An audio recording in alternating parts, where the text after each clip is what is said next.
எல்லாரும் நமஸ்காரம். இந்த குரு வம்சம் சொன்னேன் இல்லையா, குரு வம்சத்தில் பரீட்சித் மகாராஜா மட்டும் பாம்பு கடிச்சு சாகலை. பரீட்சித் மகாராஜாவோட முன்னோர்கள் அவர்களையும் ஒருத்தர் இருந்திருக்காரு. அது யாருக்கும் தெரியாது அநேகமாக. அவருக்கு முன்னாடி இந்த குரு வம்சத்தில் வந்தவர் விஸ்வாவசுன்னு ஒருத்தர் பேர். விஸ்வாவசு இவர் என்ன பண்ணுறார், மேனகையை பார்த்து மயங்குறார். மேனகை ஒரு நாள் ஆகாசத்தில் போயிட்டு இருப்பா. அவளை பார்த்த உடனே இவர் மயங்குவார். அவன் மேலே ரொம்ப உயிரியே வைப்பார். அவளை தினம் போயிட்டு இருக்கும்போது இவர் பார்ப்பார். பார்த்து அவளை இது பண்ணிட்டு இருக்கும்போது ஒரு நாள் என்ன பண்ணுவார், அவளை கூப்பிட்டு இது மாதிரி நான் உன்னை விரும்புகிறேன், நீ யாரு, நீ தினம் போறிய மேலே, நீ யாரு, என்ன இதெல்லாம் அந்த காலத்தில் இச்சாதாரிகள். அவளால் என்ன வேணாலும் பண்ண முடியும். ஆகாசத்தில் போகிறவளை கூப்பிட முடியும், தேவ பாஷையை பேச முடியும், எல்லாமே அவளால் முடியும். கூப்பிட்டு மேனகையை கூப்பிட்டு இது மாதிரி பேசுகிறார், உன்னை நான் கல்யாணம் பண்ணிக்கணும்னு நினைக்கிறேன், என்ன சொல்கிறேன் அப்படின்னு. உடனே அவன் என்ன பண்ணுறா, இவனை பார்க்குறா, இந்த விஸ்வாவசு பார்க்குறா. விஸ்வாவசு நல்ல திடகாத்திரமான ஆள் நிறைய ஞானி, பொசசிவ்னஸ் நிறையா உண்டு. அந்த காலத்தில் ஒன்று தெரிஞ்சுக்கோ, ஞானத்துக்கும் பெண்கள் மேலே ஆசைப்படுற அந்த இச்சைக்கும் சம்மந்தம் இல்லை. ஞானம் வேற, பெண்கள் மேலே ஆசைப்படுற இச்சை வேற. இச்சைன்றது அவள் மனசுக்குள்ளே தோன்றது. ஞானன்றது அறிவால் அறிஞ்சு எல்லாத்தையும் உள்ளே வாங்கிட்டு அதுக்கப்புறம் வெளியில் வருது. இது வேற அது வேறையா பார்க்கணும். அதனால ஞானி இவருக்கு இந்த இது இருக்கேன்னு அதை நினைக்க வேண்டாம். ஞானி தான், பெரிய ஞானி தான் அவர். அதனால அவருக்கு அவளை பார்த்த உடனே வந்துடும். பரத்வாஜர் அது மாதிரி கிருதாஜின்னு ஒரு பொண்ணுக்கிட்ட இது பண்ணியிருக்கார். அந்த பொண்ணுக்கிட்ட கிருதாஜின்ற ஒரு தேவலோக மங்கையை பார்த்த உடனே மயங்கிடுறார். மயங்கின உடனே அவள் 2 பேருக்கு பிறந்தவர் தான் துரோணர். அது மாதிரி நிறைய எத்தனையோ இருக்கு. அதெல்லாம் வரும்போது, அந்த கதை வரும்போது சொல்றேன். அந்த மாதிரி அதுக்கு சம்மந்தம் இல்லை. இந்த விஸ்வாவசு என்ன பண்ணுறார், அந்த மேனகை மேலே விரும்புகிறார். மேனகையை கூப்பிட்டு கேட்கும்போது மேனகை ஒத்துக்கிறார். அவளுக்கும் அந்த இது இருக்குது. அதனால் அவள் கொஞ்சம் பயப்படுறான். நான் இப்போ தேவலோகத்துலேருந்து கன்னி, நான் எப்போ வேணாலும் போயிடுவேன், இந்த பூலோகத்து இந்த சம்சார சாகரத்தில் மாட்டின்ட்டேன்னா கஷ்டம் அப்படின்ற. இவன் விஸ்வாவசுவோட அந்த அவளுக்கு அவன் மேலே இருக்க மயக்கத்தினாலையும், அவனுக்கு அவன் மேலே இருக்க மயக்கத்தினால என்ன ஆகிடுதுன்னா, 2 பேருக்கும் கல்யாணம் பண்ணிக்கலான்ற ஒரு எண்ணம் வந்துடுது மனசில். அது மாதிரி எண்ணமே வந்துட்டாலே மறுபடியும் போக முடியாது. அந்த மேனகை தேவலோக கன்னிகள் மனசில் அது மாதிரி எண்ணம் தோணிடுச்சுன்னா மறுபடியும் அவள் தேவலோகத்தில் போய் அந்த பழைய மாதிரிலாம் இருக்க முடியாது. அவளோட அந்த இச்சையை தீர்த்துட்டு அவளோட சக்தியில் கொஞ்சம் இழக்க முடியா இருக்கும். அதில் அதை இழந்துட்டு போகணும். அப்புறம் மறுபடியும் அங்கே போயிட்டு அங்கே பல காரியங்களை செஞ்சு அங்கே தவம் இருந்து அது மாதிரி இருக்கிறோம். அது மாதிரி இருக்கிற மற்ற இந்திரன் கொடுக்குற அந்த சக்தி, அதனால சேர்ந்து அந்த பழைய சக்தி வரணும். அதை வாங்கினாவா. இந்த மாதிரி சூழலில் அவள் என்ன பண்ணுறா, இவள் 2 பேரும் இங்கே கல்யாணம் பண்ணி விட்றான். கல்யாணம் பண்ணி தேவலோகத்துக்கு போல இங்கேயே குடுத்தனம் பண்ணிட்டு இருக்கா. குடுத்தனம் பண்ணும்போது இவளுக்கு ஸ்தூலகேதுன்னு ஒரு பையன் பிறக்கிறான். ஸ்தூலகேதுன்னு, அவரும் முனிவர் தான். இந்த பேரெல்லாம் எனக்கு ஞாபகம் இருக்காது. நான் ஞாபகம் வரும்போது சொல்கிறேன். அதனால தான் இன்றைக்கி இந்த கதையை சொல்கிறேன். இந்த பேரில் எனக்கு ஞாபகம் இருக்காது. ஞாபகம் இருக்கும்போது சொல்கிறேன். சொல்லும்போது கேட்டுக்குவோம்.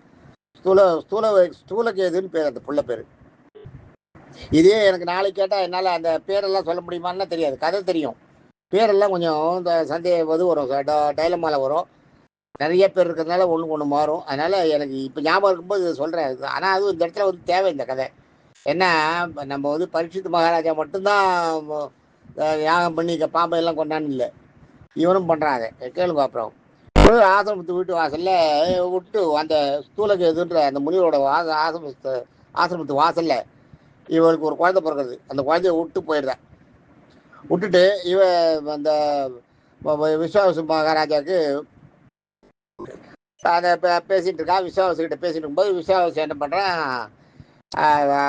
அவளை இப்போ தேவலோகத்துலேருந்து எனக்கு அழைப்பு வந்துடுத்து, நான் போகணும் அப்படின்னு சொல்லிட்டு ஓடி போயிடுறான். அவளுக்கு அதெல்லாம் கிடையாது. பொண்ணு புள்ள பாசம் அதெல்லாம் கிடையாது. அவளுக்கு அது தேவலோகத்துலேருந்து அழைப்பு வந்துடுச்சுன்னா எந்த மாதிரி காரணமாக இருந்தாலும், என்ன ரிலேஷன்ஷிப் இருந்தாலும் விட்டுட்டு போயிட்டே இருப்பா. அது மாதிரி அதாவது ஞானியர்கள். அவளுக்கு இதெல்லாம் இந்த பூலோக பந்த பாசங்கள்லாம் மாட்டிக்க மாட்டான். அது மாதிரி அவள் விட்டு போயிடுறான். இந்த குழந்தைய விட்டு போயிடவுடனே இந்த இவன் இருக்கா பாருங்க, விஸ்வாவசு குரு வம்சத்தில் வந்தவன். அவனுக்கு இப்போ வேற ஒரு பொண்ணை பார்த்து கல்யாணம் பண்ணி வைக்கிறான். போது என்ன ஆகுதுன்னா, அந்த அவளை இந்த இவகிட்ட ஏற்கனவே மேனகிட்ட லிங்க் இருக்குது, அதில் பிறந்த குழந்தை ஒன்று இருக்குது. அது இல்லாத அந்த காலத்து அரசர்கள்லாம் சாதாரணமாக சர்வசாதாரண நிறைய பொண்களை கல்யாணம் பண்ணிக்கிறது. இவர் வந்து என்ன பண்ணுறாரு, இந்த அந்த பிரபத்வாரான்னு ஒரு பொண்ணு, அந்த பிரபத்வாரா தான் அந்த பொண்ணு, அந்த வாசலில் விட்டு போகிறாளே அந்த பொண்ணு. இந்த பிரபத்வாரா பெரிய பொண்ணாரா. பெரிய பொண்ணாகும் போது என்ன ஆகுதுன்னா, இவ வழியில் வந்த ஒரு அரசன் இருக்கான். அவன் கூட இந்த ருரு வம்சத்தை சேர்ந்த அரசனுக்கு அவளை கல்யாணம் பண்ணி வைக்கிறான். அவளை கல்யாணம் பண்ணிக்கும்போது அது அண்ணன் தங்க முறையாகும். ஆனால் அந்த காலத்தில் அதெல்லாம் கிடையாது. அவளுக்கு தெரியவும் தெரியாது, பண்ணிடுவா. பண்ணிட்டு ருரு கல்யாணம் பண்ணி வச்சுருவா. அந்த அந்த ரொம்ப பிரபத்வாராவை கல்யாணம் பண்ணி வச்சுருவா. பிரபத்வாராவை கல்யாணம் பண்ணி வைக்க பேசியிருப்பா. பேசி கல்யாணம் முடிக்கிறதுக்கு முன்னாடி என்ன ஆகுதுன்னா, அவளை பாம்பு கடிச்சிடுது. இந்த பிரபத்வாராவை பாம்பு கடிச்சிடுது. பாம்பு கடிச்சிடுத்துன உடனே இந்த ருரு வம்சத்தில் வந்த அரசன் இருக்கா இல்லையா, அவன் வந்து ரொம்ப கலங்கிடுவான். பிரபத்வாரா இல்லாத லைஃபே கிடையாதுன்ற மாதிரி ஆகிடும். அப்போ என்ன பண்ணுவான், பிரம்மா கிட்ட கேட்பான். பிரம்மாவுக்கு நோக்கி ஞாபகம் இருந்து கேட்டு, எதுக்காக என்ன நீ இந்த மாதிரி என்னோட ஒய்ஃபை என்கிட்ட வந்து பிரிச்ச அப்படின்ட்டு கேட்பான். கேட்கும்போது என்ன சொல்லுவான், அப்போ வந்து அவனோட பழைய கதையை சொல்லுவான். அந்த அந்த பிரபத்வாரா என்ன பண்ணான்னு.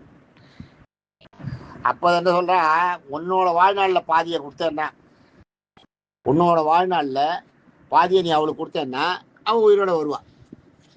அவளை நீ அவ கூட இருக்கலான்றான். அதை அவரும் சரின்னு கொடுக்குறாரு. ஏன்னா அவருக்கு அவள் இல்லாத இருக்க முடியாதுன்னு நினைக்க முடியாது. அந்த மாதிரி வரணும். உடனே பிரபுத்து உயிரோட வந்துடுறான். உயிரோட வந்ததுலேருந்து பாம்பை எல்லாம் பார்த்தாலே அவனுக்கு வெறுப்பு. அவனுக்கு பாம்பை பார்த்தாலே வெறுப்பு. அந்த மாதிரி ஒரு எப்போ பார்த்தாலும் பாம்பை கையில் வச்சுட்டு பாம்பை கொண்டுன்ற வருது. அது மாதிரி ஒரு அதே மைண்டு.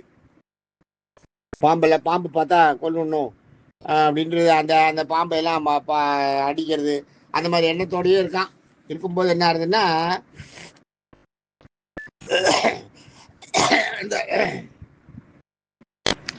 அந்த ஒரு நாள் காட்டில் போயிட்டு இருக்கும்போது பார்த்தா ஒரு பாம்பு வரும். ஒரு பாம்பு எதிர இருக்கும்.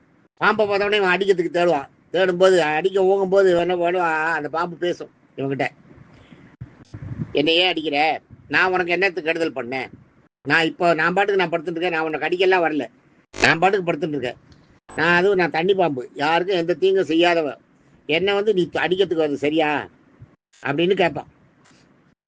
அப்படின்னு கேட்கும்போது என்ன ஆகுன்னா, அப்படின்னு கேட்கும். அது கேட்கும்போது நீ தெரிஞ்சுக்கோ, அந்த மாதிரி எல்லாரையும் நீ அடிக்காத, இது தப்பு அப்படின்னு சொல்லிட்டு, நான் வந்து துந்துபன்னு ஒரு, என் பேர் துந்துபன்னு பேர். போன ஜென்மத்தில் நான் சகசிரபாத்துன்ற அந்த முனிவராக இருந்தேன்.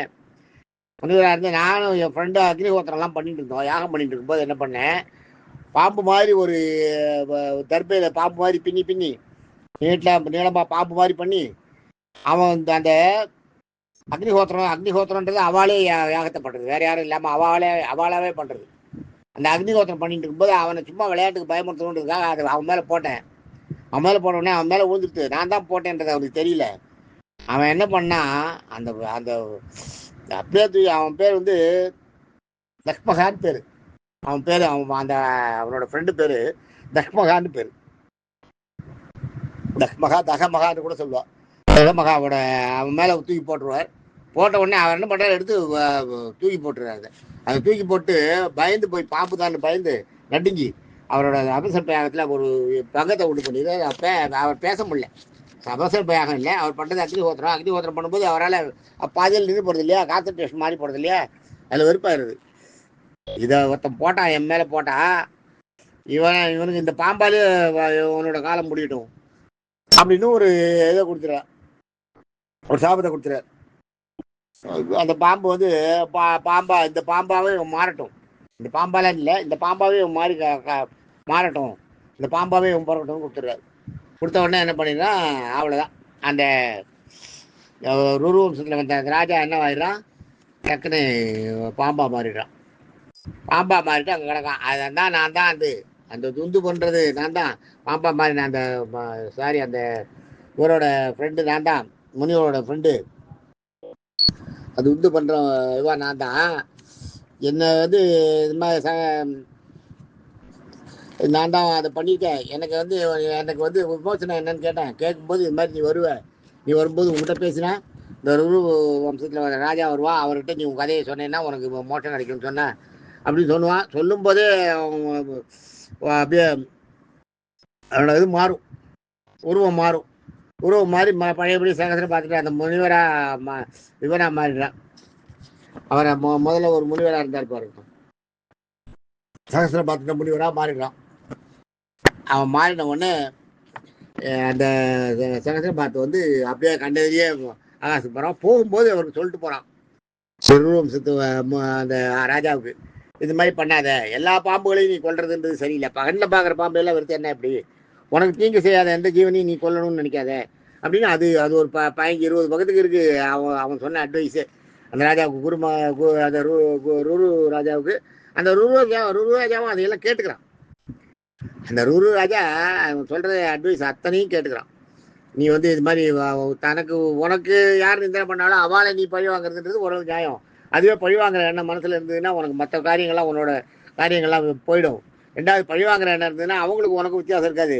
நீ அவங்களும் ஒன்றுன்னா அப்புறம் நீ எந்த விதத்தில் நீ அவளை விட பெரியவான்னு சொல்லிக்கிற, அவளை விட நீ உயர்ந்தவனா ஆகவே முடியாது. அவளை விட நீ உயர்ந்தவனா ஆகணும்னா அவள் செய்யறதை நீ வந்து பொறுத்துக்கணும். பொறுத்துனா அஹிம்சையை கடைப்பிடிக்கணும். அவளுக்கும் நீ நல்லது செய்யணும், அவளுக்கும் விஷயத்த சொல்லணும். அதையெல்லாம் சொல்லுவார் இந்த கதையெல்லாம். இந்த இதுக்கு முன்னாடி என்னென்ன நடந்தது, யார் யார் எப்படி எப்படி இருந்தா, எத்தனை ராஜாக்கள் இருந்தா, எத்தனை பேர் இது பண்ணா, அவளெல்லாம் எப்படி இருந்தா, இந்த மாதிரி சாபங்கள்லாம் கொடுத்து அது விமோச்சனம் வரும்போது அதனால வர பலன் என்ன, சாப விமோச்சன பலன் என்ன, சாப விமோச்சனத்துக்கு தான் காரணமாக இருக்குது. அதாவது இந்த ராஜா இப்போ இந்த சகசரபாத் முனிவரோட சாப விமோச்சனத்துக்கு அந்த ராஜா காரணமாக இருக்கா இல்லையா, அந்த அந்த அந்த அந்த இது அதே மாதிரி அந்த ககமகான்ற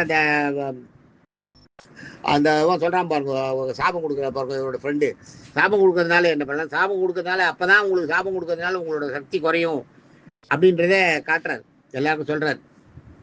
அவர் வந்து அது வந்து பெரிய ஸ்டோரி மாதிரி போகும். அது பெரியது இவருக்கு சொல்றது. இந்த சகசரபாத் முனிவருக்கு கக மகாராஜா சொல்லுவார், சாரி இவன் சொல்லுவான், அந்த முனிவரா மாறினாரு, அந்த பாம்பா கிடந்தாரு துந்துபன் பாம்பு. அந்த துந்துபன் பாம்பு சொல்லுவோம், எல்லா பாம்பா இருந்து சகசரபாத்திர முனிவரா மாறினார் இல்லையா, அவர் சொல்லுவார் எல்லாத்தையும், எல்லா கதையும் சொல்லுவார் இவருக்கு.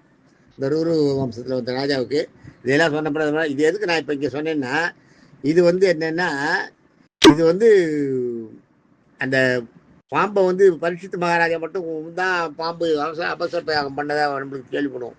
ஆனால் வம்சத்தில் முன்னாடியே பாம்பை வெறுத்திருக்கா. அதுக்கான பாம்பை விரும்பியிருக்கா.